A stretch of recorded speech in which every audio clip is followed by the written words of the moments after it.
Hi, my name is Tony Nielsen. I'm judging the debate between Michael Jaster and Megan Towles. Um, I very much enjoyed the debate. In terms of my decision, I voted negative because Megan convinces me that basic civil rights, as represented by anti-discrimination legislation, is a broader strategy. Basically, anti-discrimination is for everybody. Some people are not going to marry. Some elements of the queer movement or LGBT or, however broadly you wish to say it, won't marry at all. And anti-discrimination is essential to the lives of all queer people. Even if marriage is worth the struggle, and it is a worthy struggle, everybody in the debate agrees. It's the thing everybody agrees on, that marriage is worthy struggle. Basic rights that are the sort of core of anti-discrimination legislation would take a back seat in what is clearly a long-term battle.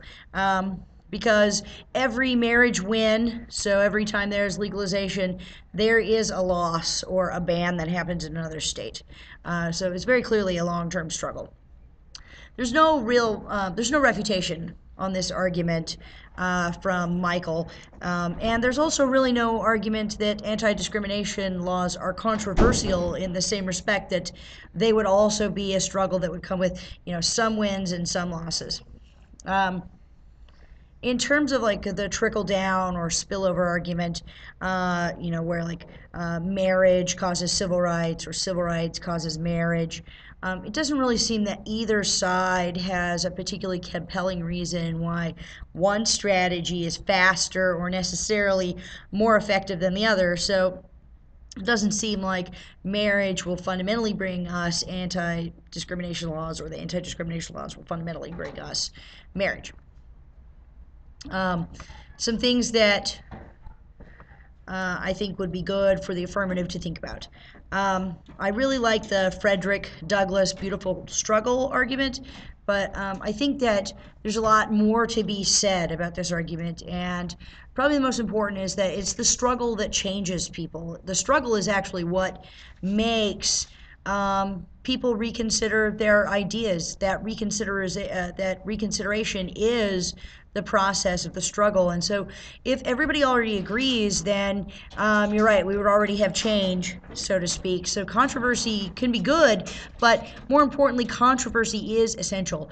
That if we only pick battles where everybody agrees, there will not be any change, because you don't change people's minds without struggle. You say that there's 1,000+ rights related to marriage, but the debate really never goes past sort of the most obvious ones, which are healthcare and like basic bereavement rights. And I think it would be good if you talked about some of those other marriage rights and why those are segues to economic rights or the sort of anti-discrimination legislation they're talking about. The last thing that I want to talk about are some things that I think the negative should think about. The first is that the way the anti-discrimination legislation is sort of discussed in this debate. Anti-discrimination legislation is discussed as sort of a single package or single battle, but it's actually a number of them. It's just an exploding proliferation of those issues. And some of them are very big in and of themselves. Like ENDA is a very big battle, even if anti-bullying is not a very big battle. It's not really, it sort of gets painted as this single issue that we can take on, and wouldn't it be great if we took on this single issue, but it's really much larger than that.